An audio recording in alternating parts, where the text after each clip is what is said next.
Glória a Deus, você pode aplaudir o Senhor? Que maravilha!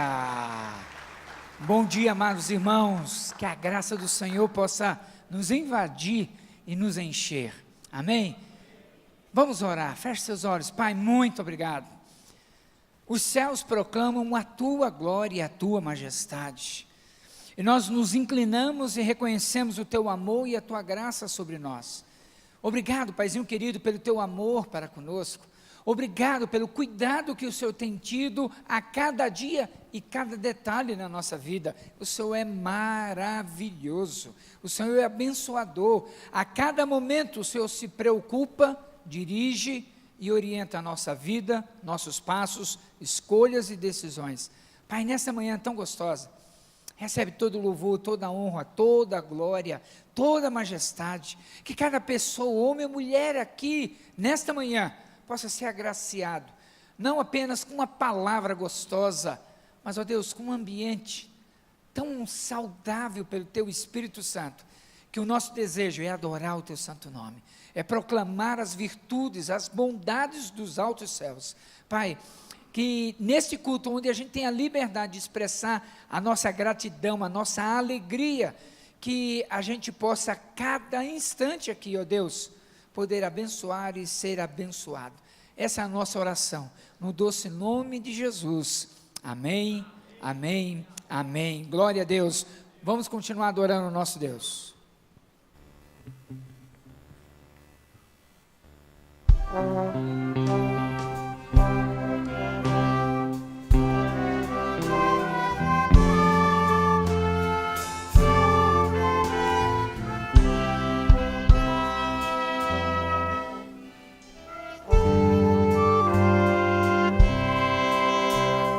Nasce Jesus, fonte de luz, descem os anjos cantando. Nasce Jesus, é nossa luz, trevas vem por dissipando. Nasce Jesus, fonte de luz, rompe as cadeias do forte, raia o dia da salvação. Triunfante vem, salve Jesus, ó, firma teu justo império, grato louvor, os homens, os anjos nem, nasce Jesus, fonte de luz, ó glória a Deus nas alturas, paz na terra aos homens, a quem quer Ele bem. Deus nos amou e nos mandou Cristo, seu Filho querido. Deus nos amou, Deus encarnou, veio o menino nascido. Deus nos amou, Deus nos amou. Digam-no todos os povos, gozam paz e salvação, todos os que creem. Reino bendito, reino de amor divino, eis que as nações resgate por Cristo tem. Nasce Jesus, fonte de luz, ó glória a Deus nas alturas, paz na terra aos homens, a quem quer Ele bem.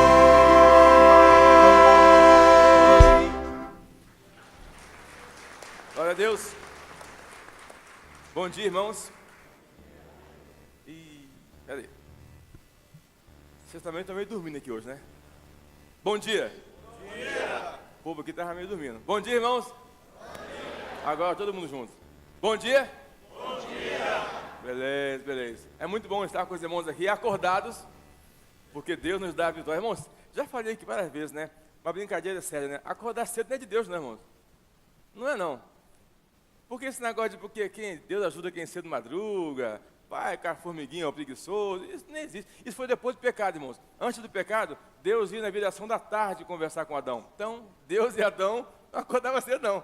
Tudo bem que Deus não dorme, né? Mas ele dava um tempinho para Adão descansar e ia à tarde. Então, não dá certo. Mas estamos aqui com alegria, porque é muito bom acordar cedo e louvar o nosso Deus, entender que Ele nos deu mais um dia de vida, um dia de vitória, um dia de alegria, um dia de bênção, para junto com os irmãos nos alegrarmos em sua presença e cantarmos e louvarmos do seu nome. E neste mês em especial, mês de Natal, né, irmãos? Nasceu Jesus. Vamos ficar em pé agora com alegria e cantarmos Rei excelso, cantai que o Salvador chegou, acolhe a terra, o Rei. Então vamos lá, deixa eu ver se eu consigo enxergar aqui. Eu estou vendo o Penetra ali, canta aí, Penetra. Já falei com o Toniel aqui para cantar. Dona Irã chegou atrasado, perdeu o primeiro hino, mas vai cantar agora com vontade. Te vi chegando, rapaz. Te vi chegando. Pode cantar com alegria. Paulinho, não fica babando porque seu filho está ali não. Canta, rapaz. Fala alguma coisa aí. Vamos lá. Raquel está sozinha sem o Zé Carlos hoje, canta, solta a voz. Laurênio, tenorzão aí, vamos lá. Duarte, tá rindo, né? Você também, rapaz, canta aí. Cordeiro de Deus, tira o pecado do mundo, canta aí. Eladir, solta o contralto aí. Pastor Pato Quen, canta aí. Djalminha, aquele tenor, canta aí. Irmãos, com alegria. Eu não consigo enxergar todo mundo daqui, né? Cego, sem óculos e muita luz. Mas vamos lá, vamos cantar com alegria, para a gente poder louvar a Deus com o vigor que Ele nos dá. Isso, canta aí, solta a voz. Vamos lá, irmãos. Rei excelso.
Magricelo desse jeito?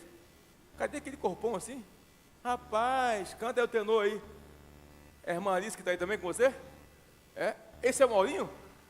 Mas, gente, tá babando porque o filho está ali tocando. Canta, rapaz. Irmão, não ficou legal. Vamos de novo. Vou fazer a introdução.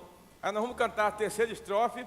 Só vocês, sem o povo aqui da orquestra. Eles estão atrapalhando vocês hoje. Estão meio devagar, estão meio dormindo aqui hoje. Então vamos cantar vocês. Introdução de novo aí do A para... Eles vão cantar. Vamos ouvir essas vozes bonitas, tá bom? Vamos lá. 1, 2, 3 e...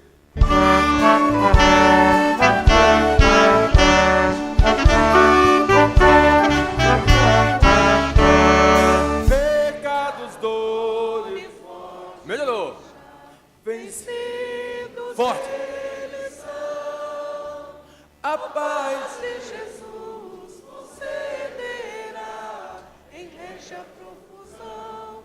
Reja profusão, ó sim, reja profusão. Vamos lá. Verdade, amor, sua lei, os povos acharão, é justo e bom, excelso rei, e me obedecerão, sim, todos me obedecerão. juntos. Cantai que o Salvador chegou, acolhe a terra, o Rei. Leia as nações, ao Rei que só, contentes nos revê, ó sim, contentes nos revê. Ao mundo nosso cantará, do Rei.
Podem sentar, nós vamos cantar depois o hino do ofertório e mais o hino de Natal. Eu quero ver aquela força com todo mundo. A tia Batista chegou, deu uma forcinha ali, o Pato estava meio tímido, ela chegou, ajudou. E aí vamos cantar porque Deus merece o nosso melhor. Amém?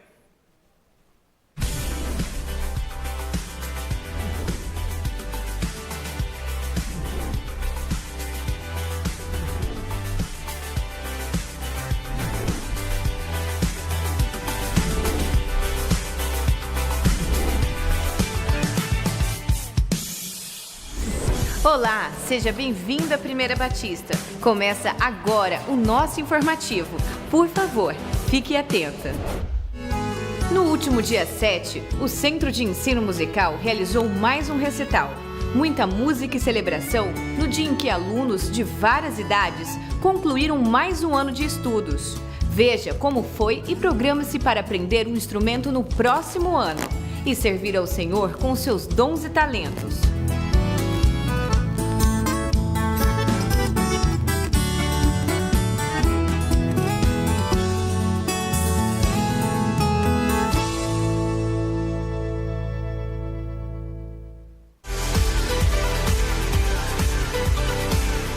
Mais festa! Agradecemos a Deus por mais uma multiplicação de vidas. Parabéns, Márcio e Márcia. Nasceu a célula 199.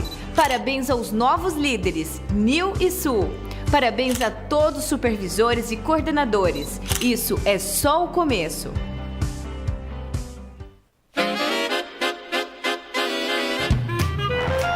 No próximo dia 25, você já tem compromisso marcado. É o culto de celebração que nossa igreja faz tradicionalmente no dia de Natal. Este ano, nosso tema será Celebrai a Cristo. Vem adorar a Deus conosco. O mesmo culto acontecerá em 2 horários, às 17h e 19h30. Escolha um horário com seus familiares e não deixe de participar dessa linda festa, com coral, orquestra, dança e teatro, para nosso amado Senhor e Salvador Jesus. Esperamos por você!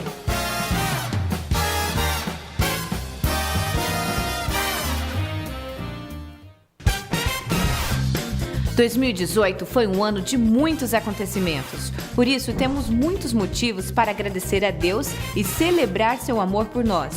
Fique de olho em nossa agenda de fim de ano e se programe para, junto com sua família, participar dos eventos conosco, como forma de gratidão ao Senhor. Dia 25, terça-feira, 17h e 19h30, Musical de Natal 2018. Dia 26, quarta-feira, Musical de Natal Celebrando Cristo com os Amigos. Este só para não crentes. Dia 31, segunda-feira, 22h, Culto da Virada. E atenção! As vigílias, as reuniões do projeto Viva a Vida, os cultos Cesta de Bênção e o Tadel não acontecerão em dezembro e janeiro, retornando só em fevereiro nos seus dias comuns.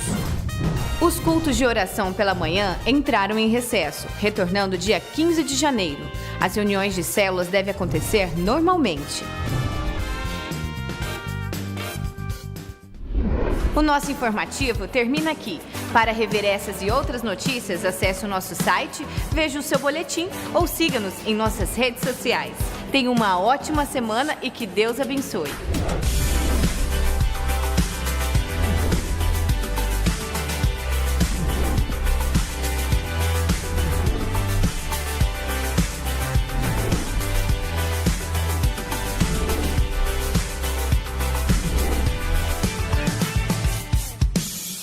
Graça e paz, irmãos. Bom dia a todos. Estou feliz. Sexta-feira nós tivemos o Natal do Mini. Quem esteve aqui na sexta-feira? Levanta a mão, por favor. Um grupo pequeno vocês perderam. Coisa mais linda. Mais de 100 crianças aqui, desde bebezinhos de colo com as mamães e os papais, dançando, louvando o Senhor. Foi uma celebração ao nome do Senhor Jesus. Foi o Natal do Mini. Mas hoje nós vamos falar um pouquinho sobre o Drops. Nós estamos entrando em férias, uma época que os pais ficam, ai, que saudade da professora da escola do meu filho. Ficam em pânico, né? Eu lembro quando os meus filhos eram pequenos, que eles entravam em férias, eles brincavam, depois eles chegavam para mim e falavam, mamãe, e agora, o que eu faço? Eu Falei, meu Deus, eu que queria estar no seu lugar, né, para não ter assim uma agenda, e eles queriam que eu dissesse o que fazer. E é isso, os pais entram em pânico. Então, o Drops, esses Drops de agora, nós vamos dar algumas sugestões do que vocês fazerem nas férias. E o Drops de hoje, ele sugere para você fazer um planejamento. As crianças gostam de planejamento porque elas ficam sabendo o que fazer. Como que vai ser a semana? Porque eles ficam em pânico. O que eu faço agora?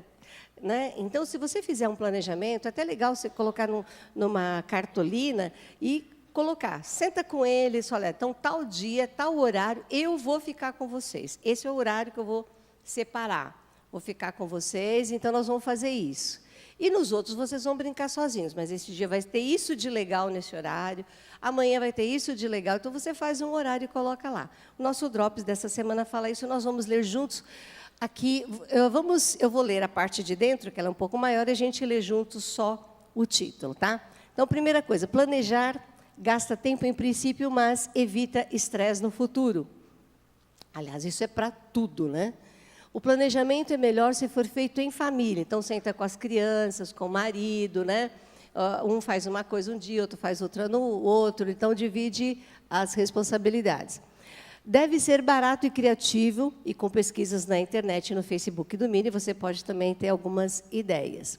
Estabeleça horários e critérios. Então, deixa tudo bem certinho, né? E faça os combinados. Quem não agir de acordo, né? Desobedecer, então, pode colocar isso aí também, vale a pena. Todos devem limpar e organizar tudo no final. Isso é fundamental, gente, porque criança adora brincar e largar tudo. E aí os pais têm que ficar como serventes, né? Empregados dos filhos. Não é bom, certo? Vamos ficar em pé? Nós vamos ler, então, o título de hoje. Então, dá uma olhadinha, que lá no Drops, né, tem nas redes sociais, tem no site da nossa igreja, tem mais informações. Isso aqui é só um sumáriozinho. Vamos ler juntos? Planeje as férias e evite o estresse com seus filhos. Vou pedir para a minha turma aqui de facilitadores, acho que ficaram lá em cima, uma boa parte. De manhã, nesse horário, a gente tem poucas crianças, mas depois eles vão chegando, né? Que as crianças de manhã, para tirar da cama, são mais difíceis, né? Então, eles vão chegando parceladamente.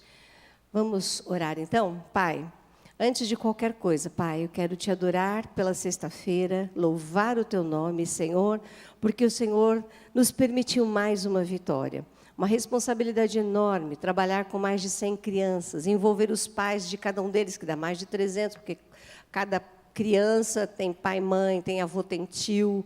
Pai, agradecemos, porque o Senhor esteve conosco.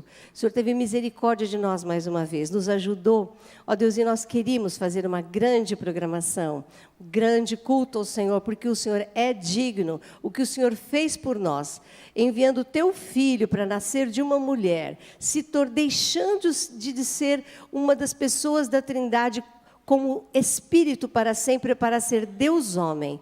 Isso é um acontecimento que precisa ser festejado.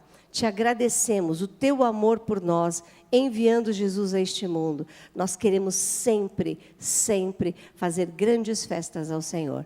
Pedimos agora aos pais, ó Deus, que eles sejam pais discipuladores, que não deixem de fazer o culto doméstico, Senhor, que Ele coloca no coração das crianças princípios bíblicos, Senhor. Ó Deus, que os pais também saibam planejar essas férias para que evitem estresse, evitem broncas, correções desnecessárias, porque eles vão ficar nervosos, mas às vezes a falta de estresse produz esse tipo de coisa. Ó Deus, que eles sejam sábios e que essas férias sejam muito gostosas. Pedimos as tuas bênçãos sobre os facilitadores, sobre as crianças que vão subir. Ó Deus, que o Senhor esteja agindo em cada coração, de facilitador e de criança. Nós te pedimos em nome de Jesus. Amém. Vamos receber as crianças, pré-adolescentes, com a tia Tati e a Beatriz.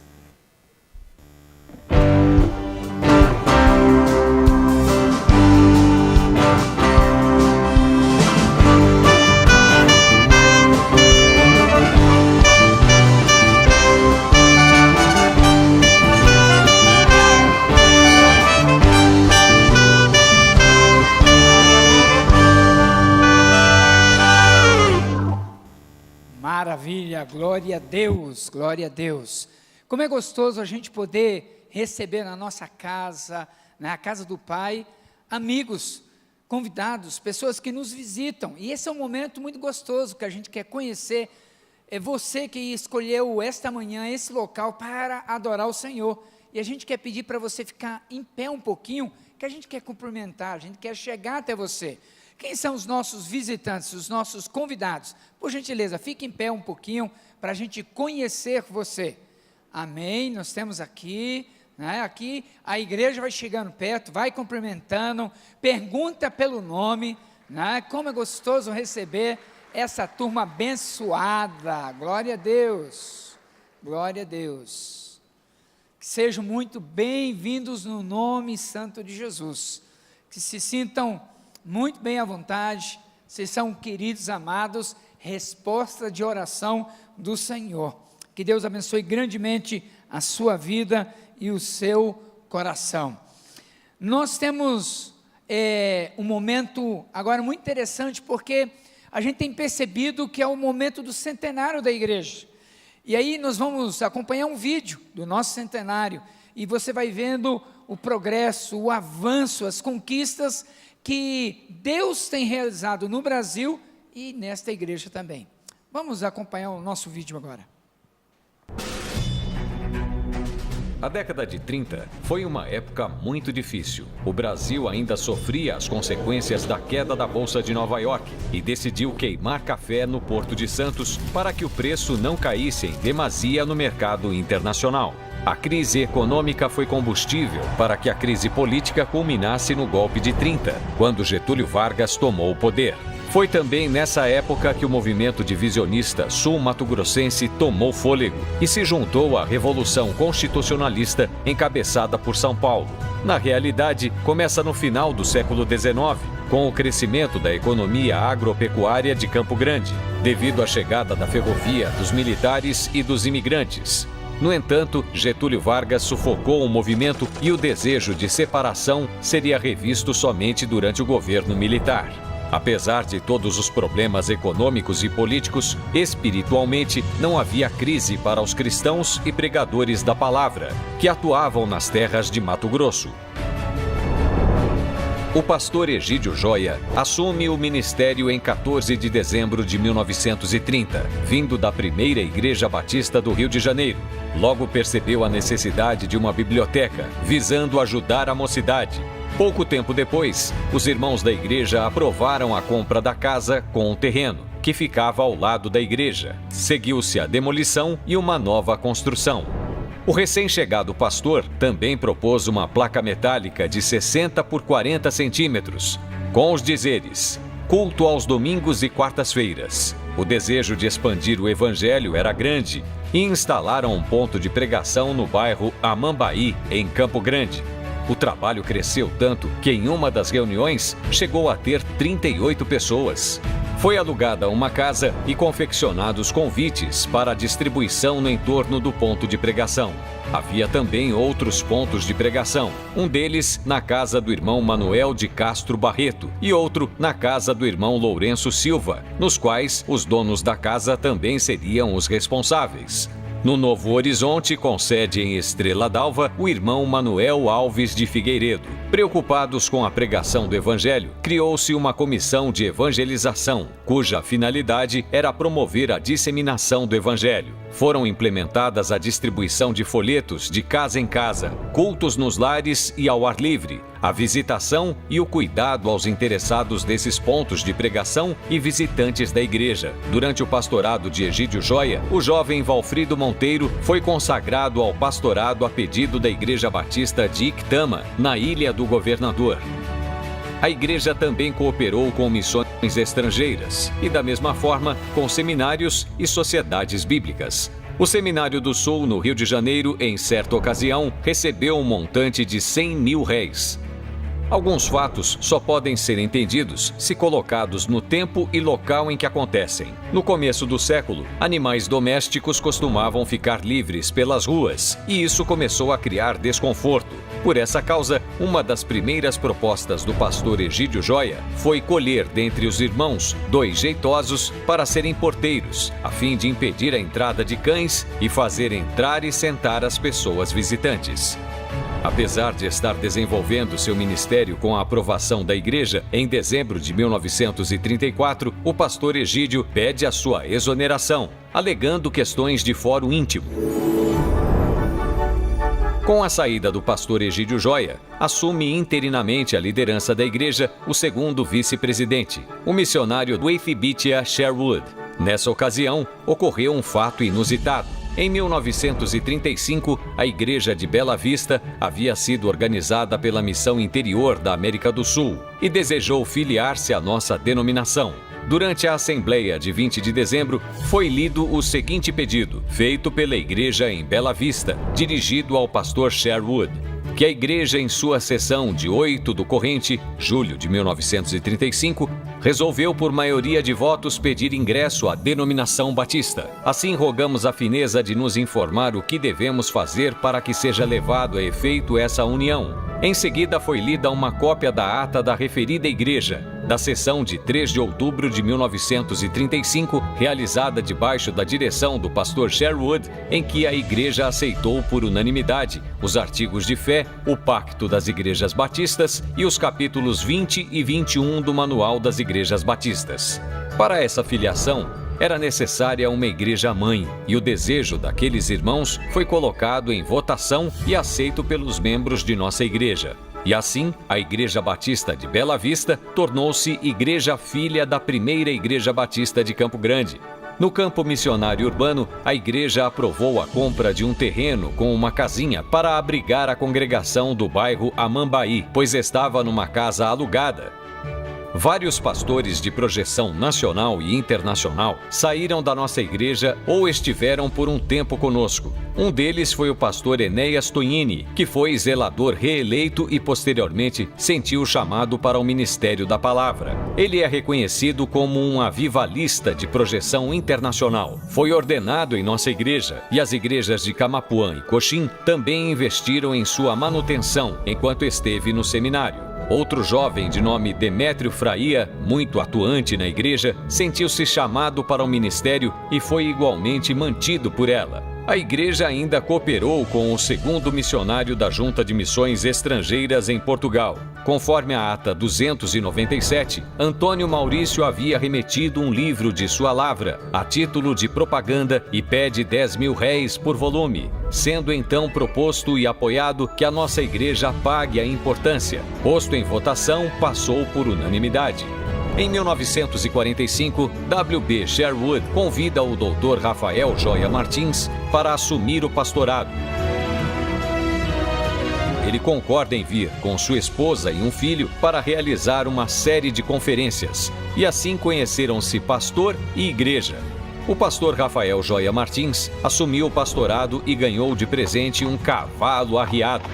A compra ficaria a seu critério e objetivava a sua melhor locomoção. Logo que iniciou seu pastorado, sugeriu à igreja a organização do primeiro Instituto Bíblico do Estado, o qual receberia obreiros de outros campos que deveriam ser hospedados pela igreja. Convidaram para aquele evento o pastor Werner Cashel, erudito na palavra que futuramente viria a ser diretor da Faculdade Teológica de São Paulo, e por 21 anos, um dos responsáveis pela tradução da Bíblia na linguagem de hoje pela Sociedade Bíblica do Brasil. Mas aquele não seria apenas um instituto bíblico, porque foi discutido entre os participantes a organização da Associação Batista Mato Grossense. O objetivo era promover uma melhor coesão das forças batistas estaduais e alcançar almas que gemem sob o guante do pecado e do vício.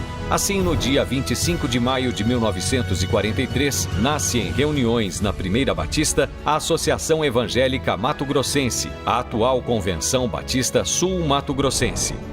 No ano seguinte, depois de formalizada, foi realizada a primeira assembleia dessa instituição na cidade de Três Lagoas. Internamente, a igreja estruturou-se ainda mais. No ministério de Rafael Joia foi instituído o diaconato, sendo realizado um concílio com vários pastores. Foram consagrados os irmãos Manuel Alves de Figueiredo, Demétrio Fraia e João Fernandes, como os primeiros diáconos de nossa igreja. A evangelização estava no coração dos irmãos e, de forma diversificada, foi implementada. Em certa ocasião, distribuíram Bíblias entre os militares. Promoveram também uma concentração evangélica no cemitério, por ocasião do Dia de Finados, e distribuíram grande número de folhetos específicos para a data. Outro grupo, muitas vezes esquecido, não foi ignorado pela igreja. Os irmãos em assembleia decidiram manter o trabalho no leprosário. Os pontos de pregação e congregações continuavam sendo a menina dos olhos da igreja, que não via empecilhos para ajudá-los. Com esse pensamento, decidiram comprar um terreno para abrigar a congregação do bairro Amambaí, em Campo Grande. Nesse período, o irmão Juvencio Liberino de Oliveira sentiu-se chamado para um ministério pastoral. Passou pelo concílio e, em 1945, foi encaminhado ao seminário com todo o suporte garantido pela igreja. Ele viria a ser o pai do querido pastor Edson Queiroz de Oliveira, que cerca de 50 anos depois nos ajudaria a ampliar a visão missionária da igreja com a adoção da OMF, Oferta Missionária de Fé, e autor da série 40 Dias de Jejum e Oração. Em maio de 1946, foi concluída a reforma do templo. O pastor sugeriu que no dia 9 de junho fosse realizado o culto de ação de graças pela sua conclusão. A festa de inauguração oficial, no entanto, seria realizada em 1º de setembro, quando nossa igreja receberia a Assembleia da Associação Batista Mato Grossense. Havia naquele momento uma discussão recorrente sobre a educação laica. Apesar de haver a separação igreja e Estado, as escolas públicas ainda se comportavam como confessionais. A igreja orou por 3 meses com a finalidade de oferecer ensino com nossos valores, e foi sugerida a compra do Colégio Oswaldo Cruz. Depois de organizadas comissões para estudar essa viabilidade, concluíram que era possível. A igreja adquiriu o prédio pelo valor de 250 mil cruzeiros das mãos de um dos diretores, o doutor Wilson Barbosa Martins. Para tanto, foi realizado um empréstimo na Caixa Econômica Federal do Rio de Janeiro, que deveria ser ressarcido com a própria renda do colégio. O pastor Rafael Joia Martins foi indicado para ser o diretor do colégio. Naqueles dias, a mocidade da igreja havia pedido uma sala no templo para a alfabetização de crianças pobres, e a igreja sugeriu que usassem as dependências do colégio. O colégio ia bem, mas dívidas se avolumaram, até que o irmão Luiz Alexandre de Oliveira ofereceu à igreja um empréstimo no valor de 40 mil cruzeiros. Na ata do dia 4 de agosto de 1947, foi formalizada a proposta de venda do colégio. Houve discórdia e o assunto ficou sobre a mesa por mais algum tempo. No dia 3 de novembro de 1947, o pastor Rafael Joia Martins comunica à igreja a sua saída para assumir o pastorado na Igreja Batista do Brás, em São Paulo. A Primeira Batista foi agraciada por Deus por abrigar o primeiro instituto bíblico no estado. Foi presenteada porque, naquela ocasião, discutiu o início da Associação Batista Mato Grossense, atual Convenção Batista Sul Mato Grossense, que investe, dá suporte à plantação de novas igrejas e apoia pastores, além de ser pioneira em desbravar novos campos. É importante lembrar que, em 1954, a missionária Anna Waterman, missionária norte-americana em nosso estado, auxiliada pelo missionário Charles Compton, apresentou a ideia do plano cooperativo às igrejas mato-grossenses. Esse é o modelo de cooperação financeira das igrejas para com a denominação, adotado até o dia de hoje. Segundo a ata 645, de 12 de maio de 1958, 4 anos depois da instituição do plano cooperativo, a Primeira Batista se comprometeu a contribuir com o dízimo dos dízimos de suas entradas à Convenção Batista Mato Grossense, inclusive com os atrasados daqueles 4 anos. A Primeira Batista também teve o privilégio de abrigar o primeiro Congresso de Mocidade Mato Grossense durante a chamada Semana Santa de 1956. Nossa igreja sempre esteve presente, na pessoa de seu pastor e de outros irmãos, nas assembleias anuais da Convenção Batista Brasileira e na Convenção Estadual. Desde a sua organização, a Primeira Batista permaneceu fiel a Deus e à sua denominação. Numa sinergia, igreja e convenção deram suporte uma à outra em vários momentos. Pastores, missionários, líderes de pequenos grupos e irmãos, sob a direção e força do Espírito Santo, escreveram a história de nosso estado. Muitos homens e mulheres desconhecidos nem acreditavam que o seu trabalho tivesse algum valor. Eles podem não ser conhecidos pelos homens, mas são conhecidos pelo Senhor e receberão das mãos do seu Deus o prêmio por uma vida de compromisso com a causa do Evangelho. Glória a Deus! Você pode aplaudir o Senhor, queridos. Que história linda! Que coisa fantástica, hein? A igreja participando, vivenciando, experimentando a cada momento a graça de Deus. Você faz parte dessa história, você faz parte desse movimento que o Senhor vai envolvendo, impulsionando. Louvado seja Deus por isso. Como é gostoso. É por isso que nós podemos celebrar. É por essa razão que a gente tem muito para agradecer a Deus. E nessa celebração de Natal que nós vamos ter, dia 25, em 2 horários. Isso é muito importante você não esquecer. Nós vamos ter a apresentação da cantata que está sendo preparada em 2 momentos. Às 5 horas da tarde e às 19h30. Né? Muito importante para a igreja. E por que isso é importante? Você vir aqui no dia 25 participar. Porque no dia 26 nós vamos ter a mesma apresentação e o nosso desejo é poder ver aqui repleto tanto quanto no dia 25, com pessoas que ainda não conhecem o Senhor Jesus. Esse Senhor que tem acompanhado a igreja nos 100 anos. E o desafio para você e para mim é a gente trazer pessoas que ainda não conhecem o Senhor para ter o privilégio de participar dessa cantata, irmãos. Então, dia 26 é muito importante, às 19h30, você orar, convidar e trazer alguém para vir participar. E se ficar cheio, você dá o seu lugar, a gente vai ficando em pé ali, vai orando, agradecendo. Você pode imaginar uma multidão aqui conhecendo o Senhor Jesus? Isso é tão importante. O pastor Gilson gravou um vídeo para mim e para você por causa desse dia 26. Vamos acompanhá-lo?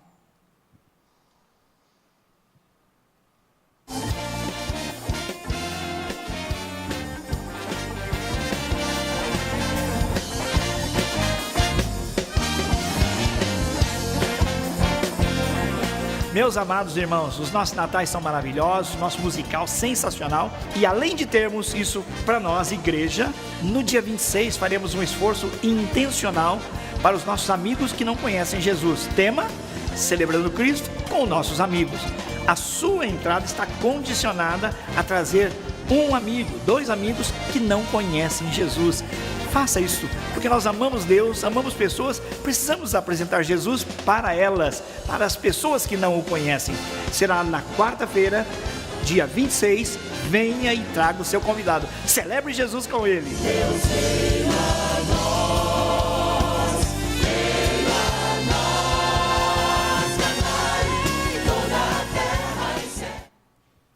Glória a Deus. Então, a grande oportunidade de você convidar seu vizinho, parente, e aí você vai trazê-lo aqui para o templo, e isso vai ser algo lindo, gostoso e marcante. Amém, queridos? Eu quero orar nesse exato momento por este evento. Feche seus olhos. Paizinho querido, é um momento tão gostoso, momento de celebrar o nascimento de Jesus. É um momento em que Jesus poderá e vai nascer no coração de uma grande quantidade de pessoas que estarão aqui no dia 26. Pai, nos ajuda a ser esse porta-voz, instrumento do Senhor, talvez o nosso parente que ainda não conhece o Senhor, um familiar, um vizinho, um amigo. Senhor, nos dá estratégia e habilidade de convidar, trazer essa pessoa para vir participar num evento que poderá mudar a sua vida dali para adiante. Pai, nós te agradecemos por tudo que está sendo preparado, organizado, e dar-nos esse privilégio, Senhor. Oramos no doce nome de Jesus. Amém? Amém. Eu creio, queridos, que vai ser algo extraordinário, vai ser maravilhoso, vai ser uma grande bênção. É um momento que a gente vai adorar o Senhor também agora, trazendo os nossos dízimos, nossa oferta missionária, amor de verdade, uma maneira de agradecer ao Senhor. Eu quero convidar você a participar desse momento com alegria. Venha, participe, agradeça ao Senhor pela manutenção, pelo sustento, pela providência na sua vida. Vamos adorar e contribuir.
Vamos lendo.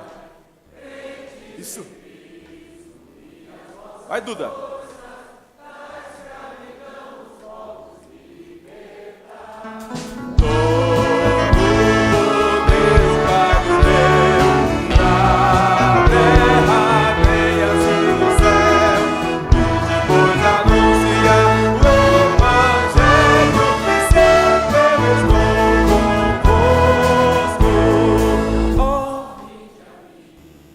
Vai, Éder. Isso. Vamos, Chico.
Ele está conosco porque ele nasceu um dia. E como nós cantamos aqui, os anjos cantaram nos céus também. Vamos cantar agora para encerrar essa parte musical. Eis dos anjos da harmonia, cantam glória ao novo Rei Salvador. Amém? Cante com alegria, irmãos. É muito bonito esse hino. Vamos nós?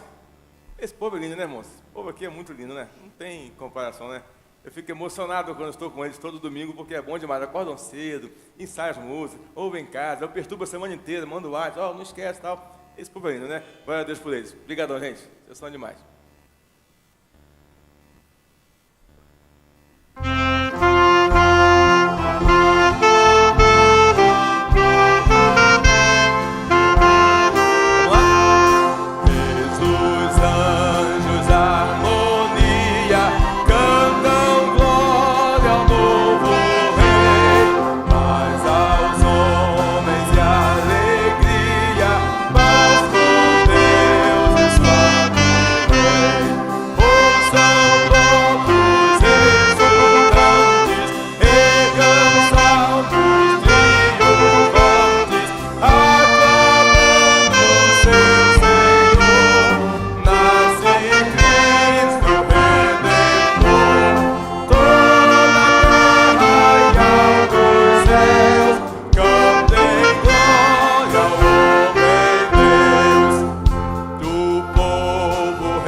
Podem sentar, irmãos. Pastor Lendo, meu amigo.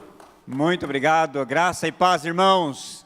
Queremos agradecer realmente a Deus pelo privilégio de participar desse culto.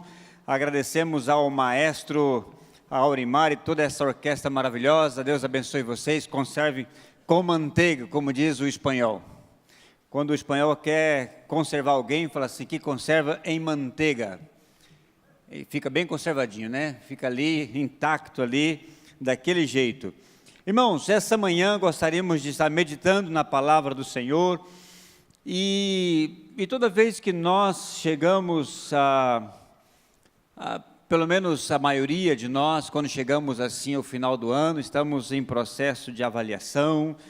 Quem tem filho nas escolas, aquela correria avaliando, né? E quando nós entramos em janeiro, nós já estamos planejando. Então, é um momento muito bom e oportuno para que você e eu pudéssemos avaliar esse ano de 2018, avaliar a nossa vida como um todo, a nossa família, o nosso ministério, enfim. A palavra do Senhor, Paulo, nos anima a que possamos viver a vida cristã de maneira digna. Essa é a meta, viver a vida cristã de maneira digna. E eu quero que você abra a sua Bíblia, ou acessa, e vamos estar lendo em Efésios capítulo 4, e nós vamos estar lendo dos versículos 1 até o versículo 13. Apenas 13 versículos dessa unidade textual, Efésios 4, de 1 ao 13.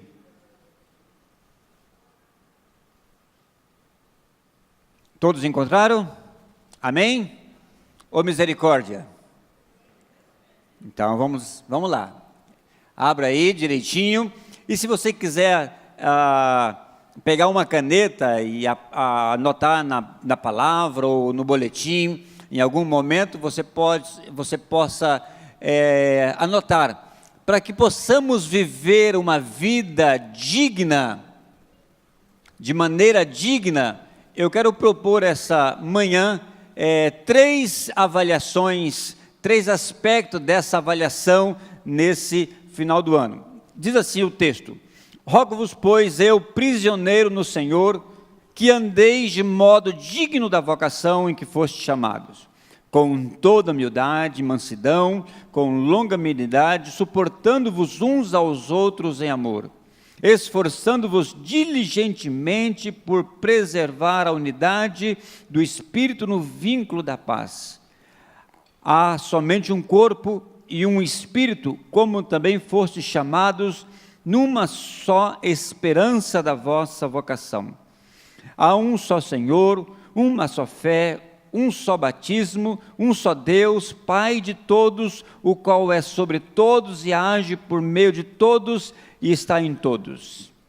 A graça foi concedida a cada um de nós segundo a proporção do dom de Cristo. Por isso diz: quando ele subiu às alturas, levou o cativo ao cativeiro e concedeu dons aos homens. Ora, o que quer dizer subiu, senão que também havia descido até as regiões inferiores da terra? Aquele que desceu é também o mesmo que subiu acima de todos aos céus, para encher todas as coisas. E ele mesmo concedeu uns para apóstolos, outros para profetas, outros para evangelistas, outros para pastores e mestres, com vista ao aperfeiçoamento dos santos, para o desempenho do seu ministério, para a edificação do corpo de Cristo, até que todos cheguemos à unidade da fé, do pleno conhecimento do Filho de Deus, à medida do varão, à medida da estatura da plenitude de Cristo. Pai amado, nós estamos diante do Senhor, diante da Tua palavra e diante da Tua igreja, da Tua congregação. Pai, nós queremos pedir a graça do Senhor sobre as nossas vidas, que possamos, ó Pai, entender a Tua palavra, que possamos aplicá-la, Senhor, nas nossas mentes e em nossos corações, para que ela possa produzir, ó Pai, fruto em nós, Senhor, para a Tua honra e para a Tua glória. Nós Te louvamos e agradecemos no nome de Jesus. Amém. Então, viva a vida cristã de uma maneira digna. É exatamente isso que o apóstolo Paulo está dizendo a essa igreja amada de Éfeso, onde ele fala que ele, sendo prisioneiro de Jesus Cristo, em sua primeira prisão domiciliar em Roma, ele está dizendo: vivam a vida cristã de uma maneira digna. Que maneira digna é essa? Segundo o patamar da sua vocação, do nosso chamado. E essa palavra digna do texto, axion, é daí que vem a palavra axiomas, verdade. Viva o Evangelho de uma maneira íntegra, verdadeira, que a nossa vida cristã não seja adulterada, não seja falsa, que tudo que pensamos e vivemos possa refletir a palavra do Senhor, que é a única verdade existente. Amém? O restante, tudo na vida é relativo, mas a palavra de Deus, essa é eterna e ela permanece para sempre, ela é inerente, ela é acultural, atemporal, ela é infalível, ela não tem erro. A palavra do Senhor é Ele é o Logos, e Ele transmite a palavra para nós, e Ele fala: vivam o Evangelho dessa natureza, com integridade, com transparência, com tudo o que ela conleva. Então, nesse sentido, irmãos, eu gostaria que nós pudéssemos avaliar as nossas vidas em 3 aspectos. Primeiro aspecto, da vocação.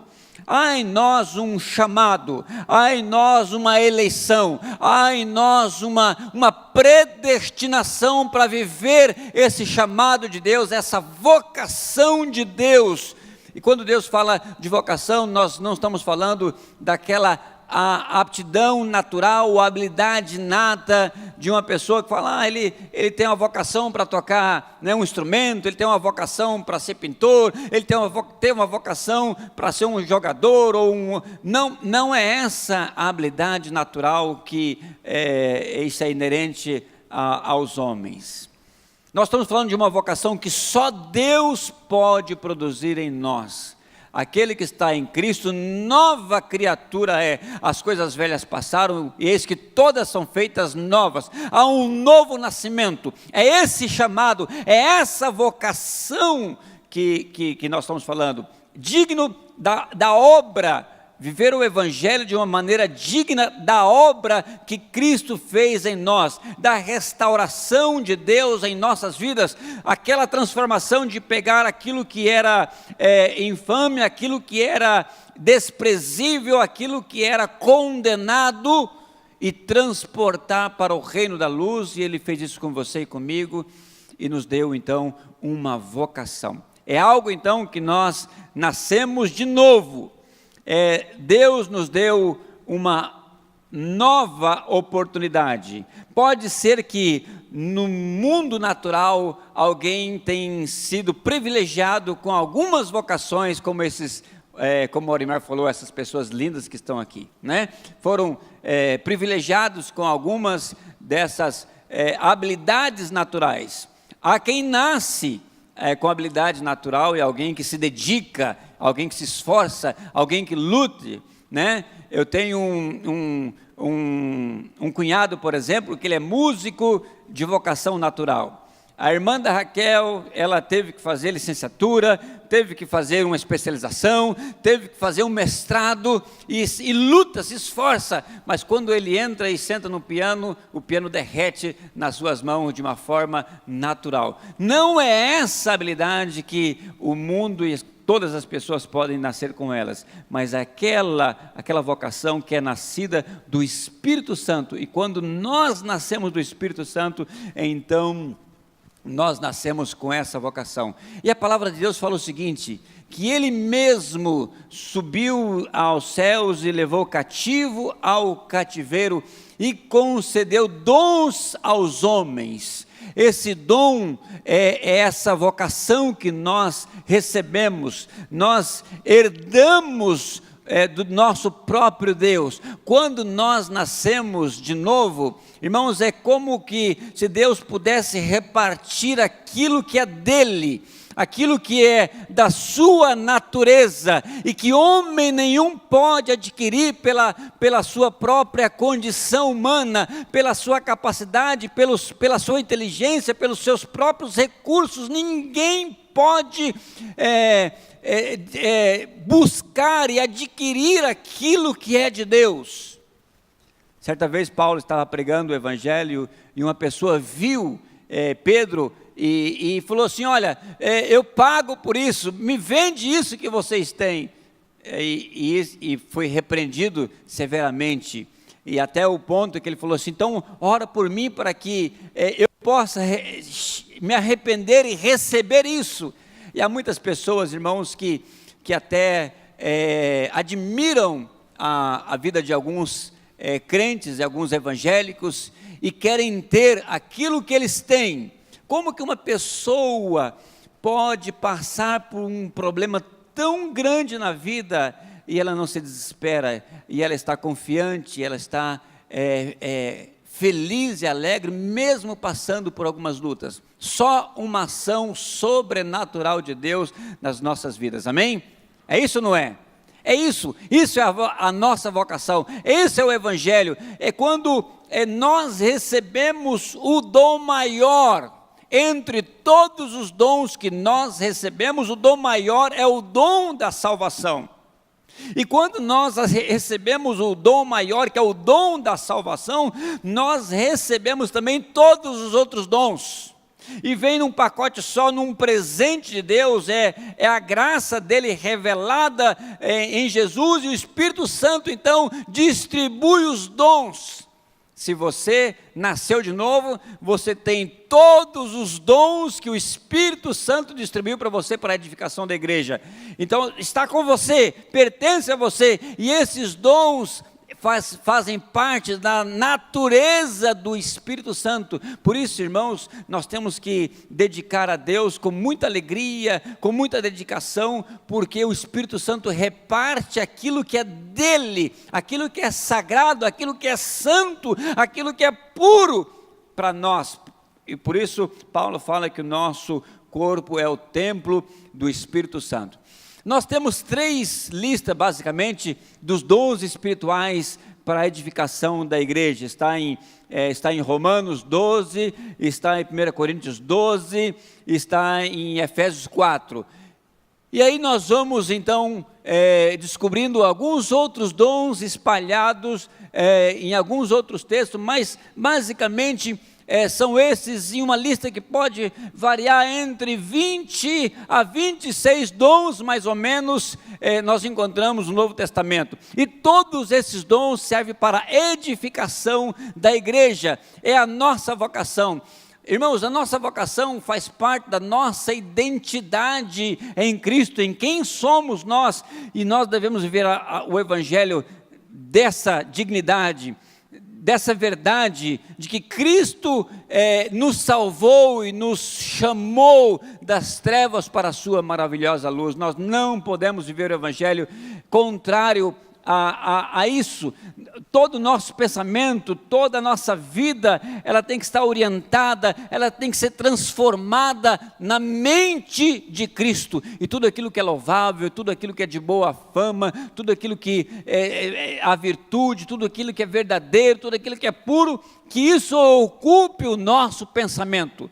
Isso é uma forma de viver a nossa vida cristã de uma maneira digna da nossa vocação. E Paulo fala exatamente o seguinte: quem tem um dom de profecia, use segundo a fé. Quem tem o dom de ministério, faça com dedicação. Quem tem o dom de ensino, que faça com esmero. Quem tem o dom de exortação, faça com cuidado. Quem tem o dom de contribuir, que contribua com liberalidade. Quem tem o dom de presidir, faça com diligência. Quem tem o dom da misericórdia, faça com alegria. E aí, irmãos, nós temos dons da sabedoria, do conhecimento, da fé, da cura, de milagres, de discernimento, de línguas, interpretação das línguas. Nós temos todos os dons necessário para a edificação da igreja. Sabe qual é o nosso maior problema, irmãos? É a ignorância. Sem nenhum constrangimento, sem nenhuma julgamento, nenhuma outra pretensão. Você sabe os teus dons espirituais? Tem muita gente que vive na igreja, se converte, passa 1, 5, 10, 20 anos, que ainda tem dúvida do seu dom espiritual. Não sabe qual é o seu dom espiritual. Irmãos, como que você vai conseguir desenvolver o teu chamado, se você não sabe aquilo que te vocacionou, aquilo que te habilitou para você desenvolver o teu chamado, o chamado do Senhor para cada um de nós? E nós estamos aqui hoje sentados e temos variedade de dons espirituais, de toda maneira, de todos eles. Nós temos hoje aqui distribuído todos os dons espirituais. E você precisa descobrir o teu dom espiritual. Você precisa colocar de maneira digna da tua vocação aquilo que o Espírito Santo deu para você, de acordo com o teu chamado, você agradar ao Senhor, servir ao Senhor no teu chamado, na tua missão, no teu propósito, no teu destino de vida. Mas pastor, como que eu vou descobrir o meu dom espiritual? Irmãos, você tem que garimpar. É como que você vai buscar o tesouro, é como que você vai dar o ponto no leite para fazer aquele doce, é como você vai dar o tempero na sua carne, é como você tem que. Se você for como eu, você for escrever um correio eletrônico ou fazer um sermão cozinhando, não vai sair bem o almoço. Vai faltar alguma coisa, ou vai sair sal demais, ou vai sair sem sal. Eu não consigo, a Raquel consegue fazer 3, 4 coisas ao mesmo tempo e dar conta de tudo. Eu não dou conta, eu faço uma coisa ou eu faço aquilo outro. Se eu fizer as duas, não vai sair nenhuma e nem outra. Os dons espirituais você tem que parar. Você não pode fazer duas coisas para você discernir a tua vida espiritual. Para um momento. Chega esse ano, se você ainda não sabe, não tem certeza do seu dom espiritual, está em dúvida, para e examina e começa a ler a palavra. E eu quero dar algumas pistas para que você possa então discernir os teus dons espirituais. Primeira coisa é aquilo que você faz com maior facilidade. Se você tem alegria em determinada coisa e você não sabe, por exemplo, a hospitalidade, que eu não cheguei a mencionar, mas é um dom espiritual, a hospitalidade. Mas hoje você não vai receber ninguém na sua casa, ou você não vai, hoje o mundo, a vida é diferente, mas você pode ainda saber que a hospitalidade faz parte de um preparo de comida, por exemplo. Você tem alegria em preparar comida para alguém? Você tem alegria de preparar um café para alguém? Se você tem essa alegria, isso te impulsiona. Seguramente, com certeza, você tem o dom da hospitalidade. Você tem o dom de contribuir. Você contribui, irmãos, e vai além das suas posses, vai além da sua condição. Quando você percebe, você já repartiu com 5, com 6 e com 7. Se a tua esposa briga com você, que você contribui muito, seguramente você tem um dom de contribuir. E se você tem um dom de contribuir, faça isso com liberalidade. Irmãos, nem todo mundo que é líder de um pequeno grupo, porque nós não temos um dom de liderança de pequeno grupo, nós temos o dom de presidir. Pode ser que a pessoa que tem um dom de presidir, de presidência, de uma liderança, pode ser que ele faça a sua célula com mais facilidade, porque ele tem um dom da presidência. Mas quem diz que para ser líder de um pequeno grupo precisa ser o dom de liderança? Uma pessoa, por exemplo, que tem o dom da misericórdia, ela pode ser um excelente líder de um pequeno grupo. E o que é misericórdia? É aquela pessoa que ajuda, aquela pessoa que caminha 1, 2 milhas, 3 milhas. Eu tenho um casal que os dois têm o dom da misericórdia, porque eles saem de um extremo de Campo Grande, de um bairro, e eles vão liderar uma célula no outro extremo. Irmãos, e aquela luta, e eles vão, e parece que aquele anfitrião naquela célula não reage, e eles chegam lá, na casa deles, chegam lá, parece que o pessoal, hoje é dia de célula, acabando de chegar, chega às 7 horas, a célula começa às 7h30, e às vezes eles chegam na casa da pessoa, e a pessoa está chegando ainda, hoje é verdade, hoje tem célula, e quando ele fala isso para mim, assim, não fecha essa célula. Mas pastor, eu não posso fechar. Eu já tinha fechado. Irmãos, é muito tempo que eles gastam, é muita energia, é muita disposição, economia, tempo, e aquela família que está recebendo a célula não reage. Sabe o que eles falaram para mim? Pastor, eu quero caminhar esse ano ainda para ver como é que vai ser. Eu falei para a Raquel, assim, esse casal tem um dom da misericórdia. Só pode ser misericórdia, irmãos. Quando você dedica alguma coisa, e aí nós podemos falar sobre sabedoria. A sabedoria tem certos dons, tem certas qualidades da vida cristã que está presente em todos nós, e também é o fruto do Espírito Santo. Por exemplo, o evangelista, a pessoa que é evangelista é um dom. Está na categoria da lista de Efésios, nós encontramos aqui. Mas, agora, eu não evangelizo porque eu não tenho um dom de evangelista, não. Porque evangelizar é uma missão, é um compromisso nosso para evangelizar todo mundo. Mas aquela pessoa que tem o dom de evangelizar, ele faz aquilo com maior facilidade. Se está chovendo, ele leva o assunto para o evangelismo. Se está a crise econômica no Brasil, ele vai, conversa daqui, chega lá na cruz de Cristo. Se está com dor no pé, unha encravada, ele vai dar unha encravada, vai levando e apresenta Jesus Cristo àquela pessoa. Ele consegue canalizar tudo da vida dele para o evangelismo. Agora, isso significa que quando nós fazemos algumas coisas, está presente em toda a igreja está presente. Toda pessoa tem misericórdia, toda pessoa tem sabedoria. Todo aquilo que é nascido de Deus tem sabedoria, porque é o Espírito Santo que concede dar sabedoria. Mas tem pessoas que têm o dom da sabedoria, irmãos, e pode ser indouto, pode ser uma pessoa simples, pode ser uma pessoa que quase não tem cultura de conhecimento científico, mas ela tem uma palavra de sabedoria tremenda. O discernimento.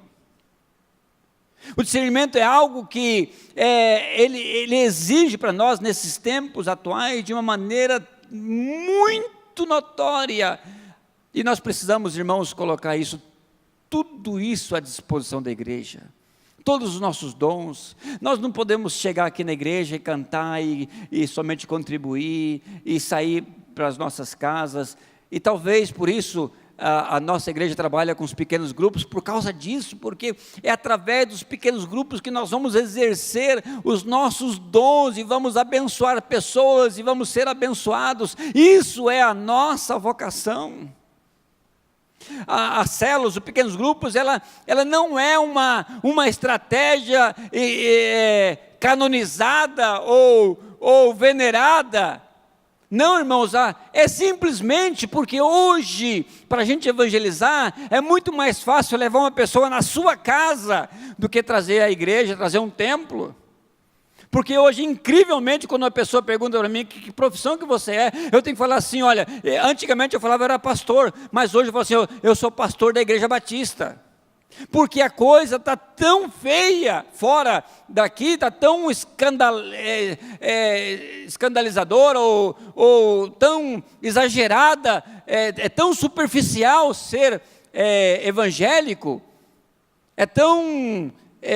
talvez assim, gera tão mau testemunho aí fora, que nós temos que trazer para a nossa denominação. Não, eu sou batista. Não sei se vocês entendem o que eu estou querendo dizer com isso. Então, irmãos, nesse sentido, nós usamos os pequenos grupos para facilitar uma pessoa ir à nossa casa, e ali ele se relaciona, ali é menos formal, ali há mais comunhão, há mais contato. E quantas pessoas, quando chegam para um pequeno grupo e falam assim, mas a igreja é isso? Eu pensava que fosse diferente, eu pensava que crente falasse isso, aquilo outro, e é muito legal, eu gosto, eu vou voltar. Essa semana, por exemplo, eu fui numa confraternização da célula do Edésio e da Gisele, e me apresentaram lá um rapaz que chegou da Síria, tem 1 ano, o português dele mais ou menos assim, chegou lá e perdeu tudo na Síria, com a guerra, perdeu tudo que ele tinha, chegou aqui no Brasil, somente com a mala dele, basicamente a mala, sem nada, e veio parar aqui em Campo Grande, alguém levou para a célula, e naquele dia a célula orou por esse rapaz, e ele falou que ele estava aqui há muito tempo e não conseguia trabalho, e no dia que a célula orou por ele, naquela semana ele encontrou trabalho. E aí, irmãos, ele falou assim, olha, eu não sei, toda vez que eu venho aqui, que esses irmãos, esse grupo de irmãos oram por mim, Deus me abençoa. Irmãos, isso é ministração dos dons espirituais na vida da pessoa. Porque o dom de fé, por exemplo, a fé é algo que Deus pode responder segundo a sua soberania, segundo a sua graça soberana, mas também Deus pode responder segundo a nossa fé, é ou não é? E nem sempre é a fé da pessoa, é do objeto da nossa oração, é da nossa fé. Lembra quando aqueles 4 homens levaram aquele leproso para Jesus? Imagina que aquele leproso estava aquele paralítico, perdão, já estava desesperado. Não, chega, me leva para casa, eu não quero passar essa vergonha. Mas quando eles abriram ali aquele teto, e Jesus falou assim, vendo a fé deles, daqueles 4, Jesus disse ao paralítico, perdoados estão os teus pecados.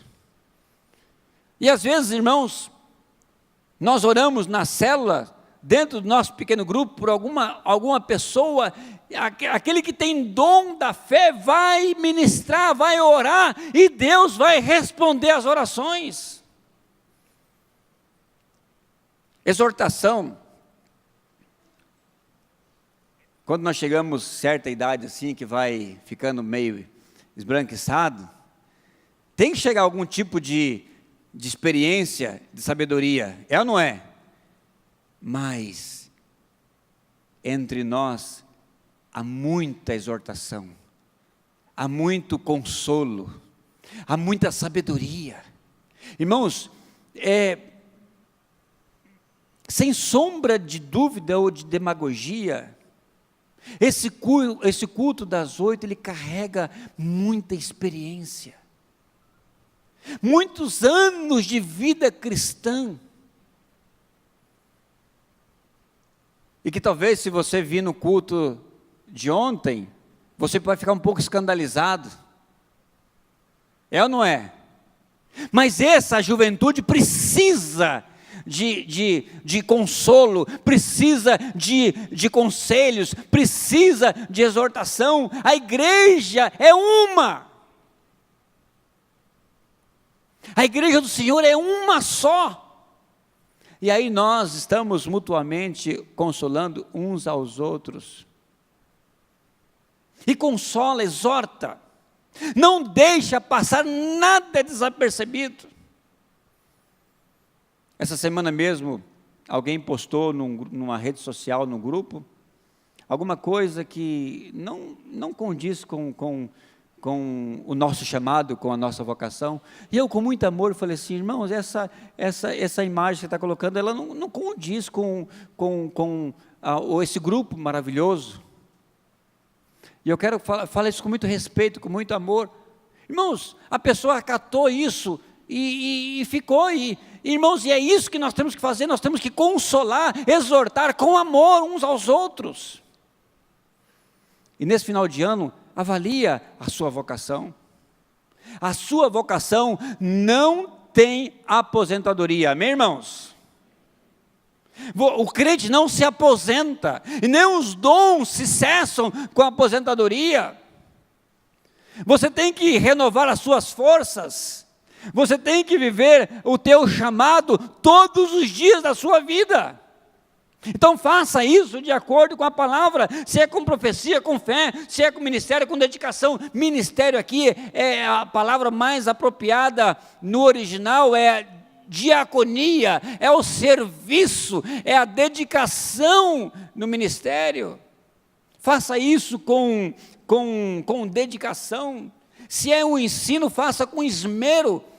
Prepara, dedica a tua célula, o teu pequeno grupo. Irmãos, vivamos a vida como Cristo viveu, como Ele mesmo morreu e se entregou por nós e deu dons a nós, a você e eu, e nos tirou de um lugar terrível e nos deu uma oportunidade, um ministério. Esse é o primeiro ponto da nossa avaliação dessa manhã. Segundo, é a capacitação. A palavra fala que Ele mesmo concedeu uns para apóstolos, profetas, evangelistas, pastores e mestres, com vista, o versículo 12, com vista, com um propósito, com a meta, ao aperfeiçoamento dos santos, para o desempenho do seu serviço, para a edificação do corpo de Cristo. Essa capacitação, irmãos, ela é mútua, ela é conjunto. Quando nós operamos os nossos dons espirituais, nós estamos literalmente Paulo está dizendo, consertando as redes. As redes têm aqueles buracos, quando tem buraco nas redes, o peixe pode sair e nós vamos perder a oportunidade de fazer uma boa pescaria. E agora, quando esse aperfeiçoamento, esse preparo, esse equipar, nós consertamos as nossas malhas. Então, quando a igreja joga a rede, nós vamos ter uma boa pescaria. Esse é o nosso propósito, é lançar as redes. Agora, quando nós lançamos as redes, irmãos, é uma unidade. Nós só vamos pescar quando a igreja estiver unida, quando nós tivermos um só Deus, um só propósito, batizado num só batismo, num só Espírito, unidade. Como que nós vamos pregar o Evangelho se a igreja não está unida? Se nós não temos o mesmo pensamento, se nós não temos, não é o mesmo gosto. Não é todo mundo ser corintiano, nem palmeirense. Não é isso, mas é unidade, aquela que é só produzida pelo Espírito Santo. A unidade que é o vínculo da paz. Agora, duas coisas. Ela só é produzida pelo Espírito e ela é mantida por nós. É nós que mantemos a unidade. É você e eu. É você e eu andar nessa unidade. É um aperfeiçoando o outro. É um costurando as redes do outro. E para isso, irmãos, nós temos uma igreja maravilhosa. Essa igreja, ela alcança desde da mulher gestante, do pequenininho que nasce, até o viva a vida, até a terceira idade. E essa igreja tem todos os cursos que nós precisamos, voltado para finanças, voltado para a família, voltado para a juventude, voltado para o adolescente, voltado para o pai do adolescente, voltado para a educação de criança, voltado para as mulheres, voltado para o casamento, aliança, voltado para... Irmãos, é uma igreja maravilhosa. Você quer um culto tradicional, mais conservador, você vem no culto das 8, você quer um culto contemporâneo, você vai no culto das 19, é uma igreja maravilhosa. E nós podemos alcançar do grego ao troiano nessa cidade. Nós podemos alcançar todas as classes sociais, porque a igreja tem projetos em todos os níveis sociais. Mas tudo isso, irmãos, tem que ter um propósito, tem que ser para jogar as redes, e quando nós jogamos as redes, nós estamos jogando as redes em Campo Grande, nós estamos jogando no estado através dos nossos missionários, nós estamos jogando no Brasil, nós estamos jogando no mundo. Quando nós lançamos a nossa oferta missionária de fé, nós estamos lançando as nossas redes de missões mundiais, é uma rede só. Isso é capacitação. Agora, nós não somos velhos demais para poder não aprender. E quando uma pessoa fala assim, eu já sei tudo, e sei que você está falando, já sei, conheço a Bíblia, já conheço tudo. Irmão, você parou, não pode. O crente não para. Nós estamos, novo todas as coisas, e vai se renovando,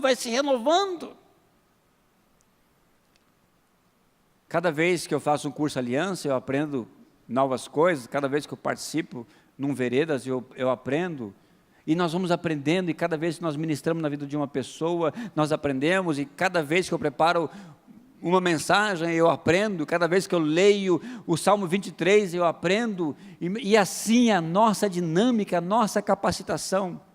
Amém, irmãos?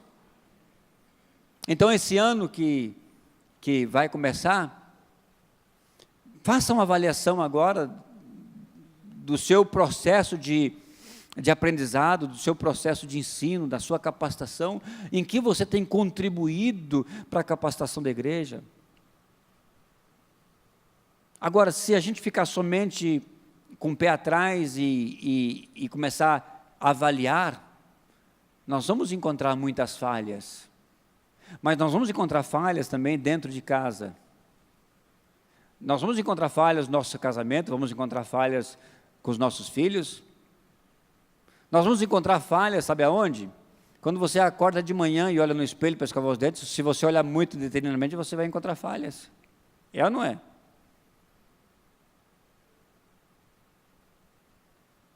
Não se trata disso.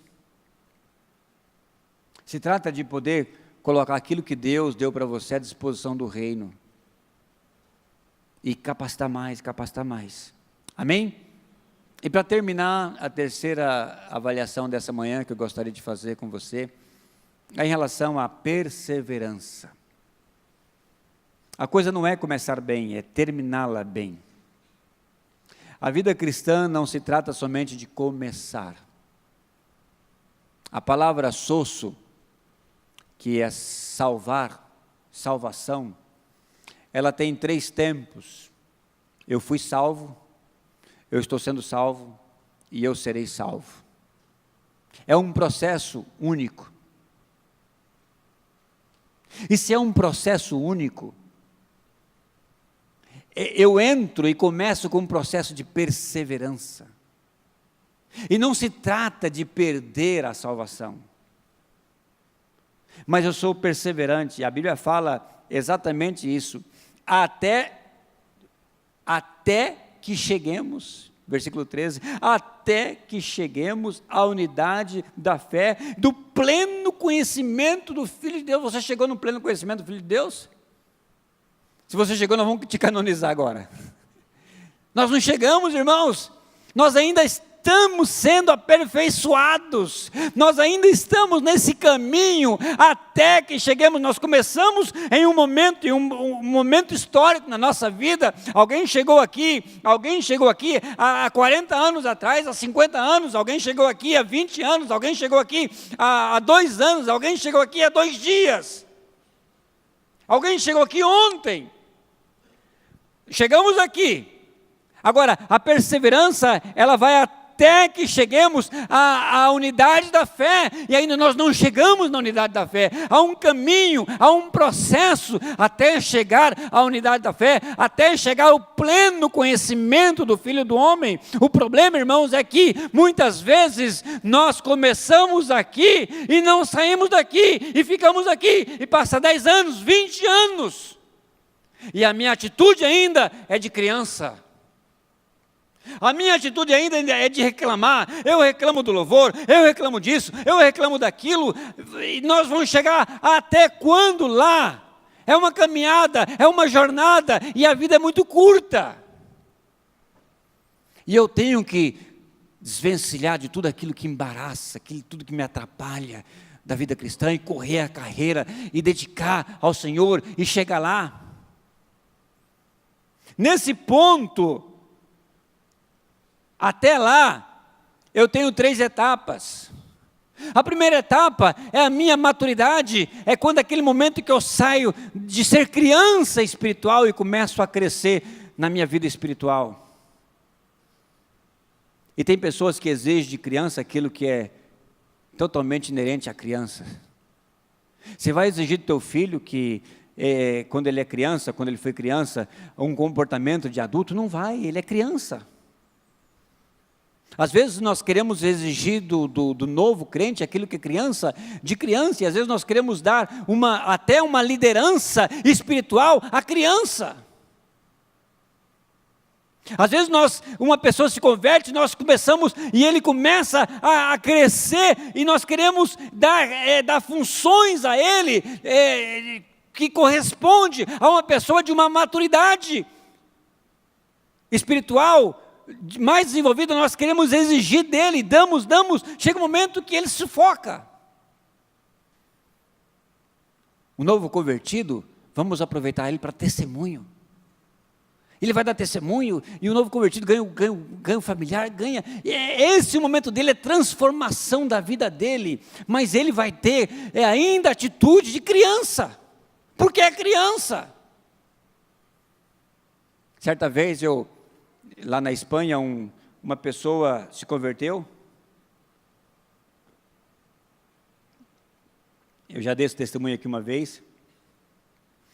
E ele ficou tão emocionado com aquilo que Deus fez na vida dele. ele chegou na minha casa, a esposa dele tinha se convertido, ele chegou em casa, através dela, para um almoço, e ele no final ele não queria ir, e a esposa dele foi muito dura com ele, falou assim: você não é homem suficiente, então você sai do carro e fala para o pastor que você não quer ir na casa dele. E aí ele ficou muito bravo, e ele chegou lá na minha casa, na porta, e o espanhol é meio assim, direto, curto e grosso. Quem é espanhol aqui, o descendente, sabe exatamente. E eu acho que ele não tinha o que falar, coitado. Ele chegou assim para mim e falou assim: tem cerveja aqui na sua casa? Eu falei: na minha casa não, mas no bar tem, se você quiser, nós podemos ir lá comprar uma cerveja. Ah, então vamos comprar uma cerveja. A esposa dele falou assim: meu Deus, o meu marido vai desviar o pastor. Eu conheço meu marido, ele é um beberrão, Raquel do céu, como que o pastor vai chamar o meu marido para lá no bar comprar cerveja? Aí chegamos lá no bar, ele comprou uma sacolinha de cerveja, trouxe para minha casa. Ele tomou 2 garrafinhas de cerveja e falou para mim assim: você guarda isso aqui, que quando eu voltar eu tomo. Eu falei assim: eu guardo. E aí almoçou em casa. Na comida, eu falei para ele assim: e que tal se a gente fizesse uma célula? Isso aqui, nós temos uma célula na minha casa, lá a gente chama de pequenos grupos. Um pequeno grupo na minha casa. Você poderia, você está convidado a participar de um pequeno grupo.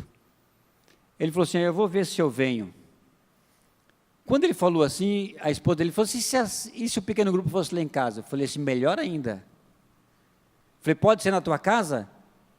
Aí ele falou assim: pode ser na minha casa. Não tinha como, né, irmãos? Fui na casa dele. Chegamos na casa dele, pequeno grupo, foi a coisa normalzinha. Cantamos sentado, daquele normalzinho, tranquilinho. Aí na hora de orar, eu pedi para dar as mãos e fiz aquela oração bem fervorosa. E a hora que eu falei assim: em nome de Jesus, amém, ele, eu estou arrepiado, o que aconteceu? Eu estou arrepiado. Eu falei assim: isso é o poder do Espírito Santo na sua vida. Ele falou assim: a minha irmã precisa de ouvir isso. A minha irmã precisa estar com depressão. Podia ser semana que vem aqui, eu chamo a minha irmã. Eu falei assim: pode chamar. Aí quando foi na semana seguinte, ele falou assim: olha, isso aqui não é nada, o pastor vai orar, e quando ele orar, você vai ver o que vai acontecer com você. E aí quando nós ficamos em pé, ele falou para assim: agora, segura na mão dele, é agora. Como diz, né? É agora. Irmãos, naquele dia, a irmã dele se converteu, juntamente com o marido dela, se converteu naquele pequeno grupo.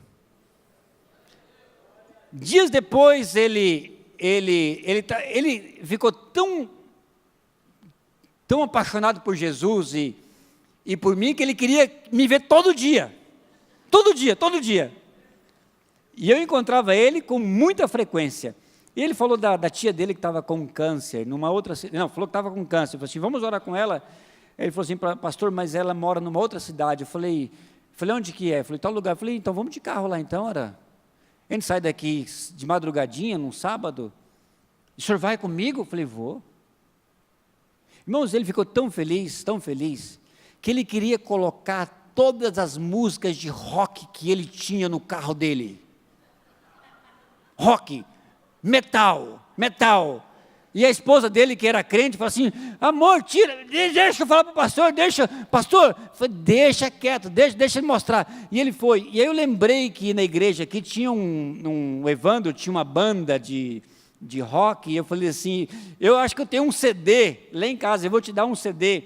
E eu pensei, eu vou providenciar uma música da Oficina G3, e eu vou buscar alguma coisa para você de rock.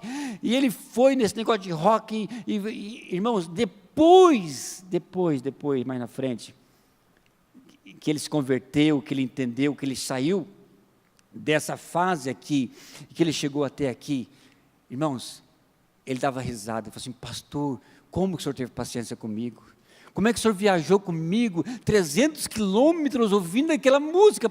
Ele jogou tudo fora, tinha jogado tudo. A moto dele, que ele usava para fazer aquelas roupas de couro, que ele andava na Europa, ele vendeu a moto, fez todos os CDs dele. Irmãos, uma maravilha.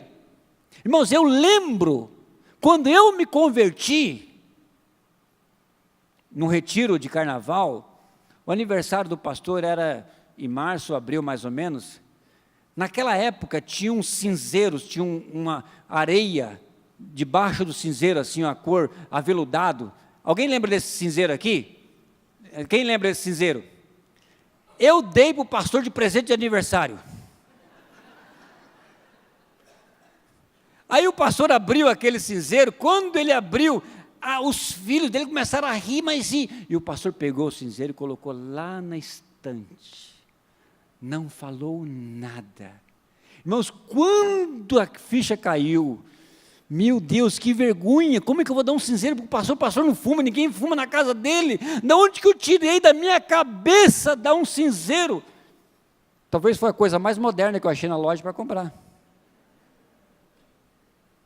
Maturidade. Essa caminhada de perseverança, ela passa por 3 níveis, dessa maturidade inicial do novo crente. Ele chega no momento em que nós sabemos a ética bem definida, aquilo que é certo, aquilo que é errado. Irmãos, parece que nós estamos confusos com isso. Nós estamos confusos com as nossas redes sociais, nós estamos confusos com as nossas roupas. Uma coisa são as irmãs vestidas para um culto, outra são as irmãs vestidas para um casamento. É esse momento de discernimento da ética, de saber o que é certo, o que é errado, parece que nós estamos meio confundidos com isso. E aí um outro momento, é o momento da integridade, é do nosso caráter. O nosso caráter tem que ser moldado à imagem de Jesus.